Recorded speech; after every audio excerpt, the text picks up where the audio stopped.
செய்திக்கு போலாமா? ಸಂದೇಶಕ್ಕೆ ಹೋಗೋಣವೇ? Amen amen. ಒಂದು ಸಾಮುವೇಲ್ 15ನೇ ಅಧ್ಯಾಯ 15ನೇ ಅಧ್ಯಾಯ ಮೊದಲ ವಚನ ಮೊದಲನೇ ವಾಕ್ಯ. Samuel said to Saul, I am the one the Lord sent to anoint you king over his people Israel.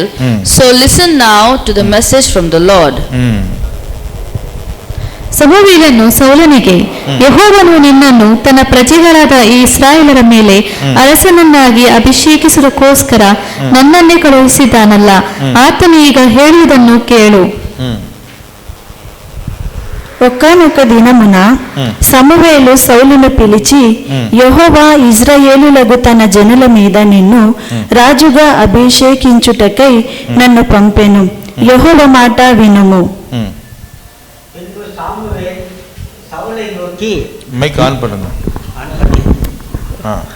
பின்பு சாமுவேல் சவுலை நோக்கி, இஸ்ரவேலராகிய தம்முடைய ஜனங்கள் மேல் உம்மை ராஜாவாக அபிஷேகம் பண்ணுகிறதற்கு கர்த்தர் என்னை அனுப்பினாரே, இப்போதும் கர்த்தருடைய வார்த்தைகளின் சத்தத்தை கேளும்.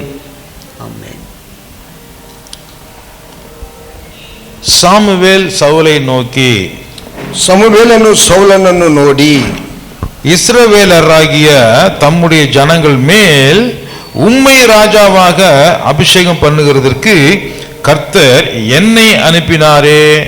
ಯೆಹೋವನು ನಿನ್ನನ್ನು ತನ್ನ ಪ್ರಜೆಗಳಾದ ಇಸ್ರಾಯೇಲರ ಮೇಲೆ ಅರಸನನ್ನಾಗಿ ಅಭಿಷೇಕಿಸುವುದಕ್ಕೋಸ್ಕರ ನನ್ನನ್ನು ಕಳುಹಿಸಿದನಲ್ಲ. இப்பொழுதும் கர்த்தருடைய வார்த்தைகளின் சத்தத்தை கேளும். ಆತನು ಈಗ ಹೇಳುವುದನ್ನು ಕೇಳು. ஹல்லேலூயா, ஹல்லேலூயா. இந்த வசனம், அந்த ஒரு வசனத்தை நல்லா ஒழுங்கா கவனிச்சீங்கன்னாவே நமக்கு நம்முடைய வாழ்க்கையில பெரிய ஆசீர்வாதம் உண்டாகும். ಈ ಒಂದು ವಾಕ್ಯವನ್ನು ನಾವು ಬಹಳ, இந்த ஒரு வசனத்தை நீங்கள் கவனித்தால், ಒಂದು ವಾಕ್ಯವನ್ನು ಮಾತನ್ನು ಗಮನಿಸಿದರೆ, இதன் மூலமாக, ಇದರ ಮೂಲಕವಾಗಿ, இதில் இருக்கக்கூடிய சத்தியத்துல, ಇದರಲ್ಲಿರುವಂತಹ ಸತ್ಯದಲ್ಲಿ உங்க வாழ்க்கையே மாறும், ನಿಮ್ಮ ಜೀವನವೇ ಬದಲಾಗುವುದು. சும்மா கிடந்த ஒரு மனுஷனாகிய உன்னை கர்த்தர் இஸ்ரவேலுக்கு ஜனங்கள் மேல உன்னை ராஜாவாக ஆக்கினாரே. ಸುಮ್ಮನೆ ಇದ್ದಂತ ನಿನ್ನನ್ನು ದೇವರು ಇಸ್ರಾಯೇಲ್ ಜನರ ಮೇಲೆ ನಿನ್ನನ್ನು ಅರಸನನ್ನಾಗಿ ಅಭಿಷೇಕಿಸಿದನಲ್ಲ. ஹல்லேலூயா, ஹல்லேலூயா.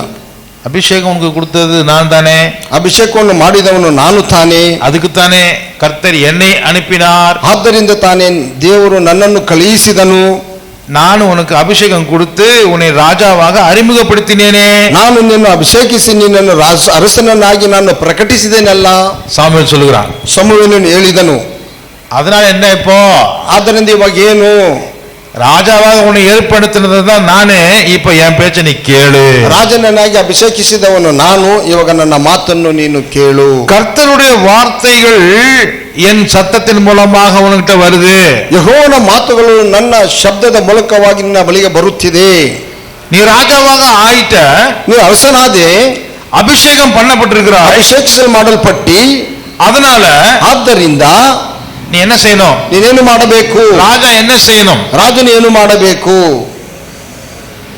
பந்தா காட்டிக்கணும் அப்படின்னு நினைக்கிறாங்க நிறைய பேர். ನಾನು ಬಂದ ತೋರಿಸಬೇಕೆಂದು ಅಂದುಕೊಳ್ಳಬಾರದು ಅನೇಕ. ராஜா ஆயிட்டேன்னு சொன்னா என்னுடைய சக்தியை, என்னுடைய பணத்தை, என்னுடைய அதிகாரத்தை நான் காட்டணும், அதுதான் முக்கியமா ஜனங்க நினைக்கிறாங்க. ನಾನು ರಾಜನಾದರೆ ನನ್ನ ಶಕ್ತಿಯನ್ನು, ನನ್ನ ಬಲವನ್ನು, ನನ್ನ ಐಶ್ವರ್ಯವನ್ನು ನಾನು ತೋರಿಸಿಕೊಳ್ಳಬೇಕೆಂದು ಜನರು ಅಂದುಕೊಳ್ಳುತ್ತಾರೆ. ஆனா கர்த்தருடைய சித்தம் அது அல்ல.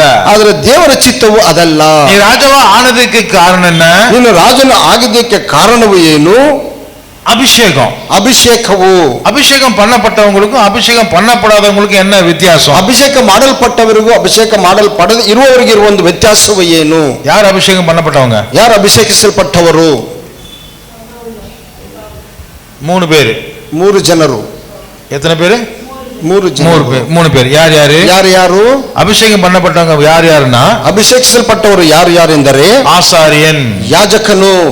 சாதாரண ஒரு மனுஷனை அபிஷேகம் பண்ணினா, ಸಾಧಾರಣವಾದ ಮನುಷ್ಯನನ್ನು ಅಭಿಷೇಕ ಮಾಡಿದರೆ அவன் ஆசாரியனாக ஆவான், ಅವನು ಯಾಜಕನಾಗಿ ಬದಲಾಗುತ್ತಾನೆ.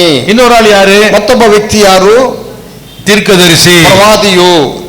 சாதாரண ஒரு ஆளு ಸಾಧಾರಣವಾದ ವ್ಯಕ್ತಿಯು தேவனால தெரிந்து கொள்ளப்பட்டவனாக ದೇವರಿಂದ ಆರಿಸಲ್ಪಟ್ಟವನಾಗಿ அவனுக்கு ಅಭಿಷೇகம் நடந்தால் ಅವನಿಗೆ ಅಭಿಷೇಕ ನಡೆದರೆ அவன் தீர்க்கதரிசி. ಅವನು ಪ್ರವಾದಿಯು. இன்னொரு ஆள் யாரு? ಮತ್ತೊಬ್ಬ ವ್ಯಕ್ತಿ, சாதாரண ஒரு ஆளு. ಸಾಧಾರಣ ಒಬ್ಬ ವ್ಯಕ್ತಿಯು, கழுதையை தேடி வந்த ஒரு ஆளு, ಒಬ್ಬ ಕತ್ತೆಯನ್ನು ಹುಡುಕಿಕೊಂಡ ವ್ಯಕ್ತಿ, அவன் மேல ಅಭಿಷೇಕத்தை ஊத்துனா ಅವನ ಮೇಲೆ ಅಭಿಷೇಕವನ್ನು ಸುರಿದರೆ அவன் என்னவா மாறிவான்? ಅವನು ಏನಾಗಿ ಬದಲಾಗುವನು? ராஜா, ಅರಸನು. அப்போ யாருக்கு அபிஷேகம் கொடுக்கப்பட்டது? ಹಾಗಾದ್ರೆ ಯಾರಿಗೆ ಅಭಿಷೇಕ ಕೊಡಲ್ಪಟ್ಟಿತು? ஆசாரியனாக ஆகிறவனுக்கு அபிஷேகம் கொடுக்கப்பட்டது. ಯಾಜಕನಾಗುವವನಿಗೆ ಅಭಿಷೇಕ ಕೊಡಲ್ಪಡುವುದು. தீர்க்கதரிசியாக தெரிந்து கொள்ளப்பட்டவனுக்கு மேல அபிஷேகம் செய்யப்படுகிறது. ಪ್ರವಾದಿಯಾಗಿ ಆರಿಸಲ್ಪಟ್ಟವನಿಗೆ ಅಭಿಷೇಕ ಮಾಡಲ್ಪಡುವುದು. அடுத்தது ಯಾರು? ನಂತರ ಯಾರು? கிங்.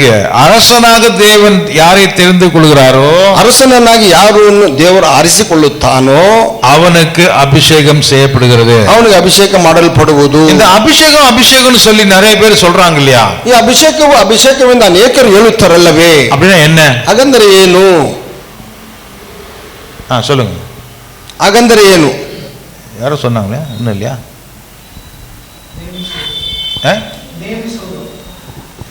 அபிஷேகம்னா என்னன்னா, ಅಭಿಷೇಕವೆಂದರೆ ಏನೆಂದರೆ வாசனை தைலத்தை எடுத்து, ವಾಸನೆ ತೈಲವನ್ನು ತೆಗೆದುಕೊಂಡು யாரை தெரிந்து கொள்கிறார்களோ அந்த ஆளினுடைய தலையின் மேலே ஊற்றுவது. ಯಾರನ್ನು ಆರಿಸಿಕೊಳ್ಳುತ್ತಾನೋ ಆ ವ್ಯಕ್ತಿಯ ತಲೆಯ ಮೇಲೆ ಸುರಿಯುವುದು. அவன் தலையெல்லாம் எண்ணெய் ஊற்றி மாறி மூஞ்செல்லாம் எண்ணெய் வடியும். ಅವನ ತಲೆಯಿಂದ ಮುಖವೆಲ್ಲುವ ಆ ಎಣ್ಣೆ ಸುರಿಯುವುದು, ಸೋರುವುದು. எத்தனை பேருக்கு அபிஷேகம் வாங்கிக்கிறதுக்கு ಎಷ್ಟು இஷ்டம்? ಜನರಿಗೆ ಅಭಿಷೇಕ ಆಗಲಿಕ್ಕೆ ಇಷ್ಟವಿದೆ? பாஸ்டர் தலைமையில மாத்திரம் எதுவும் போட்டுறாதீங்க. ಅಷ್ಟೇ, ತಲೆ ಮೇಲೆ ಮಾತ್ರ ಏನನ್ನು ಹಾಕಬೇಡಿ. ஆனா அன்னைக்கு ராஜாவாகணும்னா தலையை ஃபுல்லா ஊத்தி விட்டுருவாங்க. ಆದ್ರೆ ಆ ದಿನದಲ್ಲಿ ಅರಸನಾಗಬೇಕೆಂದವರ ತಲೆಯ ಪೂರ್ತಿಯಾಗಿ ಸುರಿಯುವರು. அல்லேலூயா. ಹಲ್ಲೆಲೂಯಾ. தீர்க்கதரிசியா இருந்தாலும் தலையெல்லாம் நினைச்சு எண்ணெயை ஊத்தி விட்டுருவாங்க. ಪ್ರವಾದಿಯಾದರೂ ಅವನ ತಲೆ ಎಲ್ಲವೂ ಎಣ್ಣೆಯಿಂದ ಸುರಿಯುವರು. ஆசாரியனுக்கும் அப்படிதான், ಯಾಜಕನಿಗೂ ಆ ವಿಧವಾಗಿಯೇ. இதை தவிர இன்னும் யாருக்காவது அபிஷேகம் பண்ணுவாங்களான்னா, ಇದನ್ನು ಬಿಟ್ಟು ಬೇರೆ ಯಾರಿಗಾದ್ರೂ ಅಭಿಷೇಕ ಮಾಡಿದರೆಂದರೆ அது சில பேருக்கு பண்ணுவாங்க. ಅದು ಕೆಲವರಿಗೆ ಮಾಡುವರು. உடம்பு சரியில்லாதவங்களுக்கு பண்ணி ஜெபம் பண்ணுவாங்க. ಹುಷಾರಿಲ್ಲದವರಿಗೆ ಸುರಿದು ಅವರಿಗೆ ಮೇಲೆ ಕೈಟ್ಟು ಪ್ರಾರ್ಥನೆ ಮಾಡುತ್ತಾರೆ. வேலை செய்யறவங்களுக்கு, ஆசாரிய வேலை செய்யறவங்களுக்கு, கார்பெண்டர் ஒர்க் பண்றவங்களுக்கு தலை மேல அபிஷேகம் தைலம் ஊற்றப்பட்டது. ಕೆಲಸ ಮಾಡುವವರಿಗೆ, ಯಾಜಕ ಕೆಲಸ ಮಾಡುವವರಿಗೆ, ಮರಗೆಲಸ ಮಾಡುವವರಿಗೆ ಅವರಿಗೆ ಅಭಿಷೇಕ ತೈಲವನ್ನು ಸುರಿಯಲ್ಪಟ್ಟಿತು. கர்த்தருடைய ஆலயத்தினுடைய வேலை செய்கிறவர்களுக்கு கர்த்தருடைய சித்தத்தின்படியே செய்யணும் என்பதற்காக அந்த அபிஷேக தைலம் ஊற்றப்பட்டது. ಯೆಹೋವನ ಆಲಯದಲ್ಲಿ ಕೆಲಸ ಮಾಡುವವರು ಯೆಹೋವನ ಚಿತ್ತಾನುಸಾರವಾಗಿ ಮಾಡಬೇಕೆಂದು ಅವರ ತಲೆಯ ಮೇಲೆ ತೈಲವನ್ನು ಸುರಿಯುವರು. இது அபிஷேகம் பண்றதுன்னா என்னன்னா, அபிஷேக தைலத்தை எடுத்து ஒருவர் தேவனால தெரிந்து கொள்ளப்பட்ட ஒரு ஆள் மேல ஊற்றுவது. ಅಭಿಷೇಕ ಮಾಡುವುದೆಂದರೆ ಒಬ್ಬರನ್ನು ಆರಿಸಿಕೊಂಡವರ ಮೇಲೆ ತೈಲವನ್ನು ತೆಗೆದು ಅವರ ತಲೆಯ ಮೇಲೆ ಸುರಿಯುವುದು. இதற்கு என்ன அர்த்தம்னு சொன்னா, ಇದಕ್ಕೆ ಏನು ಅರ್ಥವೆಂದು ಹೇಳಿದರೆ சந்துரு சொன்னதுதான். ಚಂದ್ರ ಹೇಳಿದ್ದೆ, ஒரு ஆளை அந்த அபிஷேக தைலத்தை ஊற்றின பிறகு அவன் ஒரு குறிப்பிட்ட வேலையை செய்வதற்காக நியமித்தல், அப்பாயின்ட்மெண்ட் கொடுக்கிறது. ಒಬ್ಬ ವ್ಯಕ್ತಿಯ ತಲೆಯ ಮೇಲೆ ಅಭಿಷೇಕ ಮಾಡುವ ತೈಲವನ್ನು ಸುರಿದಾಗ ಒಂದು ಪ್ರತ್ಯೇಕವಾದ ಒಂದು ಕೆಲಸವನ್ನು ಮಾಡುವುದಕ್ಕೆ ಅವರನ್ನು ಆರಿಸಲ್ಪಡುತ್ತಾರೆ.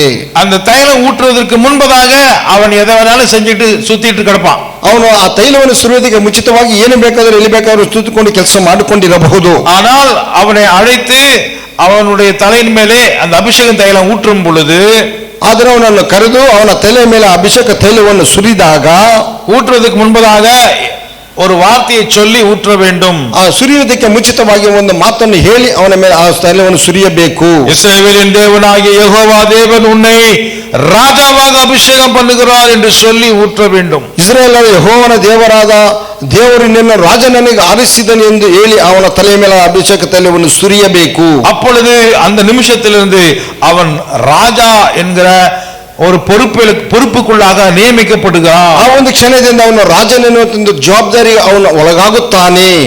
அல்லது இஸ்ரவேலின் தேவனாகிய யெகோவா உன்னை ஆசாரியனாக தெரிந்து கொண்டார் என்று சொல்லி அபிஷேக தைலத்தை ஊற்றினால், ಇಲ್ಲವ ಇಸ್ರಾಯೇಲಿನ ದೇವರಾದ ಯೆಹೋವನು ನಿನ್ನನ್ನು ಯಾಜಕನಾಗಿ ನಿನ್ನ ಆರಿಸಿಕೊಂಡದಿನಿಂದ ಅವನ ತಲೆಯ ಮೇಲೆ ತೈಲವನ್ನು ಸುರಿದರೆ அந்த நிமிஷத்திலிருந்து அவன் வேற எந்த வேலைக்கும் போகக்கூடாது. ಆ ಒಂದು ಕ್ಷಣದಿಂದ ಅವನು ಯಾವುದೋ ಒಂದು ಕೆಲಸಕ್ಕೆ ಅವನು ಹೋಗಬಾರದು. தேவனுடைய ஆசாரிய ஊழியத்திலே ದೇವ ದರ್ಶನ ಗುಡಾರದಲ್ಲಿ அந்த ஆசரிப்பு கூடாரத்துல மட்டும்தான் அவனுடைய வேலைகள் இருக்க வேண்டும். ಅವನ ದೇವ ದರ್ಶನ ಗುಡಾರದ ಯಾಜಕನ ಒಂದು ಗುಡಾರದಲ್ಲಿ ಅವನ ಕೆಲಸಗಳು ಇರಬೇಕು. அதே போல தீர்க்கதரிசியும் அப்படித்தான். அதே விதமாக பிரவாதிகளும் அவ்விதವಾಗಿಯೇ சாதாரணமா இருக்கிற மாதிரி இருந்தவன் இனிமேல் கர்த்தருடைய வார்த்தையை மட்டுமே அவன் சொல்லுகிறவனாக நியமிக்கப்படுகிறான். ಸಾಧಾರಣದ ವ್ಯಕ್ತಿಯಾಗಿದ್ದಂತ ಒಬ್ಬ ಮನುಷ್ಯನು ಇನ್ಮೇಲೆ ಯೆಹೋವನ ಮಾತನ್ನು ಹೇಳುವಂತವನಾಗಿ ಅವನನ್ನು ನೇಮಿಸಲ್ಪಡುವುದು. நீங்கள் நான் யாராவது இங்க அபிஷேகம் பண்ணப்பட்டிருக்கீங்களா? ನೀವು ನಾವು ಯಾರಾದರೂ ಅಭಿಷೇಕ ಮಾಡಲ್ಪಟ್ಟಿದ್ದೀವಾ? இல்லையா? சரி வாசிங்க. ಓದೋಣ. 2 கொரிந்தியர் ಕೊರಿಂಥದವರಿಗೆ ಬರೆದ 2ನೇ ಪತ್ರಿಕೆ 1ನೇ அதிகாரம் 1ನೇ ಅಧ್ಯಾಯ ವಚನ 21 ವಾಕ್ಯ 21. ஹிந்தி, கன்னடா, தெலுங்கு, தமிழ், இங்கிலீஷ் எல்லாத்திலும் வாசிங்க பார்க்கலாம். மைக்கு வாயில கொடுமா.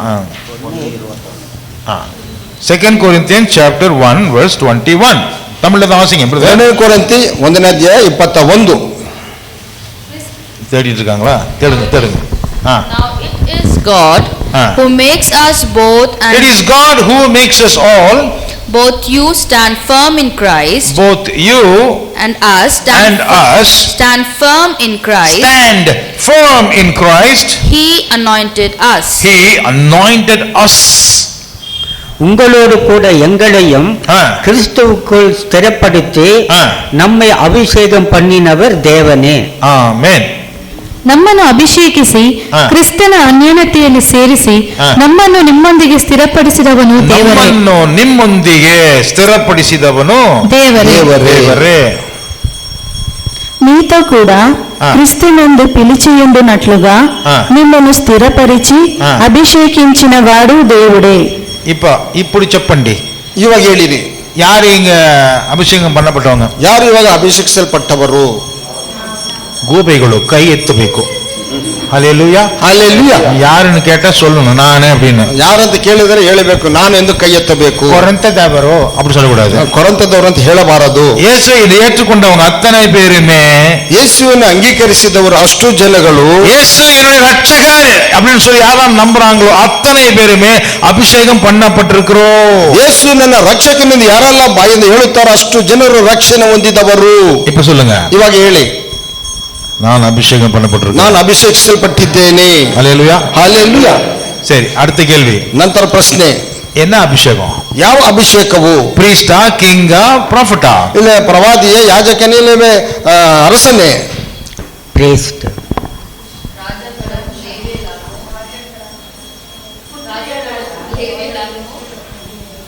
ಪ್ರವಾದಿಗಳಾದವು.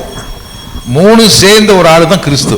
3 ಸೇರಿದ ಒಬ್ಬ ವ್ಯಕ್ತಿಯ ಕ್ರಿಸ್ತನು. ஹல்லேலூயா. ஹல்லேலூயா. ராஜாவுக்கு ராஜா, ರಾಜನಿಗೆ ರಾಜನು, அவர்தான் நம்மை ஆளுகிறார். ಆತನೇ ನಮ್ಮನ್ನು ಆಳ್ವಿಕೆ ಮಾಡುವಾತನು. ಯಾರು? இயேசு. ಯೇಸು. அதே நேரத்துல ಅದೇ ಸಮಯದಲ್ಲಿ அவரை விட ஒரு பெரிய பிரவாதி தீர்க்கதரிசி யாராவது இருக்காங்களா? ಆತನಿಗಿಂತಲೂ ದೊಡ್ಡವರಾದಂತ ಪ್ರವಾದಿ ಯಾರಾದರೂ ಇದ್ದಾರಾ? ஒரு தீர்க்கதரிசியுடைய வேலை என்ன? ಒಬ್ಬ ಪ್ರವಾದಿ ಕೆಲಸವೇನು? கர்த்தருடைய வார்த்தையை சொல்லுவது, ದೇವರ ವಾಕ್ಯವನ್ನು ಹೇಳುವುದು. கர்த்தருடைய வார்த்தையாகவே இருக்கிறவர் யாரு? ಕರ್ತನ ವಾಕ್ಯವಾಗಿಯೇ ಇರುವಾತನು ಯಾರು? ಯೇಸು. அப்ப அவர்தான் பர்ஃபெக்ட் ப்ராஃபிட் இல்லையா? ಆತನು ಸಂಪೂರ್ಣವಾದ ಪ್ರವಾದಿ ಅಲ್ಲವೇ? ஆமாவே இல்லீங்களா? ಹೌದಾ ಇಲ್ಲವೇ? ஹல்லேலூயா. ಹಲ್ಲೇಲೂಯಾ. சரி, பிரீஸ்டனுடைய வேலை என்ன? ಯಾಜಕನ ಒಂದು ಕೆಲಸವೇನು? ஜனங்களுக்காக பலி செலுத்தி தேவனிடத்துல இரக்கத்தை வாங்கி ஜனங்களுக்கு கொடுக்கிறது. ಜನರಿಗಾಗಿ ದೇವರ ಬಳಿಯಲ್ಲಿ ಬಲಿಯನ್ನು ಸಮರ್ಪಿಸಿ ಜನರಿಗಾಗಿ ಕರುಣೆಯನ್ನು ಕೊಡಿಸುವುದು. ದೇವರ ಬಳಿಗೆ ಹೋಗಿ ದೇವರ ಕರುಣೆಯನ್ನು ತಂದು ಜನರಿಗೆ ಕೊಡುವಂತದ್ದು. ஹல்லேலூயா. ஹல்லேலூயா. இப்போ தேவனுக்கும் மனுஷனுக்கும் நடுவுல இந்த வேலையை செய்யக்கூடிய ஆசாரியன் யாரு? ದೇವರಿಗೂ ಜನಗಳ ಮಧ್ಯದಲ್ಲಿ ಒಂದು ಕೆಲಸ ಮಾಡುವಂತ ಯಾಜಕನು ಯಾರು? ಯೇಸು. மற்ற ஆசாரியர்களுக்கும் இயேசுக்கு என்ன வித்தியாசம்? ಮತ್ತೆ ಯಾಜಕರುಗಳಿಗೂ ಯೇಸುಗೆ ಇರುವಂತ ಒಂದು ವ್ಯತ್ಯಾಸವು ಏನು? மற்ற ஆசாரியங்க அந்த வேலையை செய்யறதுக்கு முன்னாடி அவங்க போய் தங்களுக்காக பாவ மன்னிப்புக்கு அவங்க முதல்ல பலி செலுத்திக்கணும். ಅವರು ದೇವರ ಬಳಿಗೆ ಬರುವುದಕ್ಕೆ ಮುಂಚಿತವಾಗಿ ಅವರಿಗಾಗಿ மற்ற ஆசாரியர்கள் ಬೇರೆ ಯಾಜಕರೆಲ್ಲರೂ முதல்ல அவங்களுக்காக போய் பலி செலுத்தி சுத்திகரிச்சு செஞ்சுக்கணும். ಮೊದಲು ಅವ್ರಿಗಾಗಿ ಬಲಿಯನ್ನು ಸಮರ್ಪಿಸಿ ಅವರು ಶುದ್ಧೀಕರಣವನ್ನು ಮಾಡಿಕೊಳ್ಳಬೇಕು. அதுக்கப்புறம் தான் போய் மற்றவங்களுக்காக போய் அவங்க வேண்டிக்குவாங்க. ಅದರ ನಂತರ ಅವರು ಮತ್ತೊಬ್ಬರಿಗಾಗಿ ಹೋಗಿ ಬೇಡಿಕೊಳ್ಳುವರು. ஆனால் இயேசு கிறிஸ்து அப்படி செய்யல. ಅದು ಯೇಸು ಕ್ರಿಸ್ತನು ಆ ವಿಧವಾಗಿ ಮಾಡಲಿಲ್ಲ. ஹல்லேலூயா. ಹಲ್ಲೆಲೂಯಾ. அவர் எப்படிப்பட்டவரா இருக்காரு? ಅವರು ಯಾವ ವಿಧವಾದವನಾಗಿದ್ದಾನೆ ಆತನು? மற்ற ஆசாரியர்களை போல இல்ல, அவர் பெர்ஃபெக்ட் ஆசாரியனா இருக்கிறார். ಮತ್ತೆ ಯಾಜಕರಂತಲ್ಲ, ಆತನು ಸಂಪೂರ್ಣವಾದಂತ ಒಬ್ಬ ಯಾಜಕನಾಗಿದ್ದಾನೆ. அவருக்காக அவர் பாவ மன்னிப்பு தேட வேண்டிய அவசியம் இருந்ததா? ಅವ್ರಿಗಾಗಿ ಪಾಪ ಕ್ಷಮಾಪಣೆ ಹುಡುಕುವಂತ ಒಂದು ಅವಶ್ಯಕತೆ ಇದೆಯೇ? இல்ல. ಇಲ್ಲ. யாராவது ஒரு குற்றத்தை கண்டுபிடிக்க முடிஞ்சதா? ಯಾರಾದರೂ ಆತನಲ್ಲಿ ಅಪರಾಧವನ್ನು ಕಂಡುಹಿಡಿಯಲಿಕ್ಕೆ ಸಾಧ್ಯನೇ? யாராலும் முடியல. ಯಾರಿಂದಲೂ ಸಾಧ್ಯವಿಲ್ಲ. ಏಕೆ? அவருடைய தப்பே இல்ல, ಆತನಲ್ಲಿ ತಪ್ಪೇ ಇಲ್ಲ. ஹல்லேலூயா. ಹಲ್ಲೆಲೂಯಾ. இந்த மூன்று பதவிகளையும் ஒரே ஆளிடத்துல பர்ஃபெக்ட்டா இருந்ததுன்னு சொன்னால், ಈ ಮೂರು ಒಂದು ಪದವಿಗಳು ಒಬ್ಬ ವ್ಯಕ್ತಿಯಲ್ಲೇ ಅದು ಸಂಪೂರ್ಣವಾಗಿ ಇದೆ ಎಂದು ಹೇಳಿದರೆ, அது யாருகிட்ட இருந்தது? ಅದು ಯಾರ ಬಳಿಯಲ್ಲಿ ಇದ್ದಿತು? அதனாலதான் அவருக்கு பேரு மெசியா, மசியாஹ். ಆದ್ದರಿಂದ ಆತನಿಗೆ ಹೆಸರು ಮೆಸ್ಸಿಯಾಹ್. ஹல்லேலூயா. ಹಲ್ಲೆಲೂಯಾ. மெசியாஹ், ಮೆಸ್ಸಿಯಾಹ್. யெஷுவாஹ மசியாஹ். ಯೆಶುವಾಹ ಮೆಸ್ಸಿಯಾ. சொல்லுங்க எல்லாரும். ಎಲ್ಲರೂ ಹೇಳಿ, ಯೆಶುವಾಹ ಮೆಸ್ಸಿಯಾ. அததான் கிரீக்ல கிறிஸ்டோஸ்னு போட்டு விட்டாங்க. ಅದನ್ನೇ ಗ್ರೀಕಲ್ಲಿ ಕ್ರಿಸ್ಟೋಸ್ ಎಂದು ಬರೆದಿದ್ದಾರೆ. அதான் கன்னடத்துல, தமிழ்ல, தெலுங்குல, ஹிந்தில எல்லாம் பாத்தீங்கன்னா, ஹிந்தில மட்டும் மசியான்னு இருக்கு இல்லையா? மசியா. இங்கிலீஷ்ல கூட கிரைஸ்ட்னு போட்டிருக்கு, கிறிஸ்து அப்படிதான் போட்டிருக்கு. ಇದು ಕನ್ನಡ, ತೆಲುಗು, ತಮಿಳು, ಇಂಗ್ಲಿಷ್ ಅಲ್ಲಿ ನೋಡಿದ್ರೆ ಕ್ರಿಸ್ತನು ಎಂದು ಬರೆಯಲ್ಪಟ್ಟಿದೆ. ஹல்லேலூயா. ಹಲ್ಲೆಲೂಯಾ. இப்போ உங்களுடைய அபிஷேகம், ಈಗ ನಿಮ್ಮ ಅಭಿಷೇಕವು எலியாவுக்குள்ளயா? எலியாவா? ಎಲಿಯಾನೇ? இல்ல ஆரோனா? ಇಲ್ಲ ಆರೋನನೇ? இல்ல சவுலா? ಇಲ್ಲ ಸೌಲನೇ? நீங்க யாருக்குள்ள அபிஷேகம் பண்ணப்பட்டிருக்கீங்க? ಯಾರೊಳಗೆ ಅಭಿಷೇಕಿಸಲ್ಪಟ್ಟಿದ್ದೀರಿ? Hallelujah. Hallelujah. Praise the Lord. Praise the Lord. அப்படின்னா நீங்க ராஜாவாகவும் இருக்கிறீங்க, ಹಾಗಾದ್ರೆ ನೀವು ರಾಜನಾಗೂ ಇದ್ದೀರಿ. தீர்க்கதரிசிக்குரிய வசனங்களும் உங்கள் மூலமாக வெளியில வருகிறது. ಪ್ರವಾದಿಯ ವಾಕ್ಯಗಳು ನಿಮ್ಮ ಮೂಲಕವಾಗಿ ಬರುತ್ತವೆ. அது மட்டுமல்ல, ಅದು ಮಾತ್ರವಲ್ಲ, ஆசாரியர்கள் செய்யக்கூடிய ஜெபிக்கிற பொறுப்பும் உங்களுக்கு தேவன் கொடுத்திருக்கிறார். ಯಾಜಕನು ಮಾಡುವಂತ ಪ್ರಾರ್ಥನೆ ಮಾಡುವಂತ ಜವಾಬ್ದಾರಿಯನ್ನು ದೇವರು ನಿಮಗೆ ಕೊಟ್ಟಿದ್ದಾನೆ. அதனால உங்களுக்கு எனக்கு என்ன பேரு? ಆದ್ದರಿಂದ ನಿಮಗೂ ನನಗೂ ಏನು ಹೆಸರು? Anointed one. ಅಭಿಷೇಕಿಸಲ್ಪಟ್ಟವರು. என்ன பேரு? ಏನು ಹೆಸರು? ಕ್ರೈಸ್ತರು. ஆமென். ஹல்லேலூயா. ಹಲ್ಲೆಲೂಯಾ. சில பேர் அது தெரியல அவங்களுக்கு. ಕೆಲವರಿಗೆ ಅದು ತಿಳಿಯಲಿಲ್ಲ. கிறிஸ்தவன்னு சொல்றதுக்கு வெட்கப்படுறாங்க. ಕ್ರೈಸ್ತರೆಂದು ಹೇಳಿಕೊಳ್ಳುವುದಕ್ಕೆ ನಾಚಿಕೆ ಪಡುತ್ತಾರೆ ಕೆಲವರು. நான் ஒரு கிறிஸ்தவன் சொல்றதுக்கு மானம் போகுது அவங்களுக்கு. ನಾನು ಒಬ್ಬ ಕ್ರೈಸ್ತನೆಂದು ಹೇಳಿಕೊಳ್ಳುವುದಕ್ಕೆ ಅವರಿಗೆ ಮಾನ ಹೋಗುತ್ತದೆ. ஆனா கிறிஸ்துவுக்குள்ள வச்சுதான் தேவன் உங்களை அபிஷேகம் பண்ணியிருக்கிறாரு. ಅದು ಕ್ರಿಸ್ತನೊಳಗೆ ಇಟ್ಟು ದೇವರು ನಿಮ್ಮನ್ನು ಅಭಿಷೇಕ ಮಾಡಿದ್ದಾನೆ. எதற்காக? ಎದಕ್ಕಾಗಿ? கிறிஸ்துவுக்குள்ள இருக்கக்கூடிய அத்தனை ஆசீர்வாதங்களும் உங்களுக்கு இருக்குது. ಕ್ರಿಸ್ತನೊಳಗಿರುವಂತ ಅಷ್ಟು ಆಶೀರ್ವಾದಗಳು ನಿಮಗೆ ಇದೆ. வெறும் ஆசீர்வாதம் மட்டும் இல்ல, ಆಶೀರ್ವಾದಗಳು ಮಾತ್ರವಲ್ಲ, அதிகாரமும் பொறுப்பும் தேவன் உங்களுக்கு கொடுத்திருக்கிறார். ಅಧಿಕಾರವನ್ನು ಜವಾಬ್ದಾರಿಯನ್ನು ದೇವರು ನಿಮಗೆ ಕೊಟ್ಟಿದ್ದಾನೆ. ஹல்லேலூயா. ಹಲ್ಲೆಲೂಯಾ. சில பேர் அப்படி போடுறதுக்கு இஷ்டப்படாம, ಕೆಲವರು ಆ ವಿಧವಾಗಿ ಹಾಕಲಿಕ್ಕೆ ಇಷ್ಟಪಡದೆ, அதோட நான் பெருசா காட்டு நினைச்சுக்கிட்டு ಅದಕ್ಕಿಂತಲೂ ದೊಡ್ಡದಾಗಿ ತೋರಿಸಿಕೋಬೇಕೆಂದು ಅಂದುಕೊಂಡು ನಾನು ಪ್ರಾಫಿಟ್ அப்படின்னு போட்டுக்கிறாங்க. ನಾನು ಪ್ರವಾದಿ ಎಂದು ಬರೆದುಕೊಳ್ಳುತ್ತಾರೆ. பாவம். ಪಾಪ. அவங்க யாருக்குள்ள இல்ல. அப்போ ಅವರು ಯಾರೊಳಗೆ ಇಲ್ಲ? ಹಾಗಾದರೆ கிறிஸ்துவுக்குள்ள இல்ல. ಕ್ರಿಸ್ತನೊಳಗೆ ಅವರು ಇಲ್ಲ. ப்ராஃபிட் இவர் வராரு, ப்ராஃபிட் அவர் வராருன்னு போட்டுட்டு போஸ்ட் அடிச்சாரு ஒட்டுறாங்க. ಪ್ರಾಫಿಟ್ ಇವರು ಬರುತ್ತಾರೆ, ಪ್ರಾಫಿಟ್ ಅವರು ಬರುತ್ತಾರೆ, ದೊಡ್ಡ ಪೋಸ್ಟ್ಗಳು ಹಾಕೊಂಡವರು ತೋರಿಸಿಕೊಳ್ಳುತ್ತಾರೆ. அவங்க ப்ராஃபிட்டா இருக்கிறாங்களே இல்லையே தெரியல, ப்ராஃபிட் வருது போல இருக்கு. அதனால ಪ್ರಾಫಿಟ್ ಆಗಿರ್ತಾರಿಲ್ಲ ಅವರಿಗೆ ಪ್ರಾಫಿಟ್ ಆದಾಯ ಬರುತ್ತದೆ. நாம் யாரா இருக்கணும்? ನಾವು ಯಾರಾಗಿದ್ದೇವೆ? யாராக இருக்க வேண்டும்? ಯಾರಾಗಿ ಇರಬೇಕು? ஆமா. கிறிஸ்தவங்கன்னு சொன்னாவே என்ன அர்த்தம் தெரியுதா? அப்போ ಕ್ರಿಸ್ತರಿಂದ ಹೇಳಿದರೆ ಏನು ಅರ್ಥ ಗೊತ್ತುಂಟೆ? ಹಾಗಾದರೆ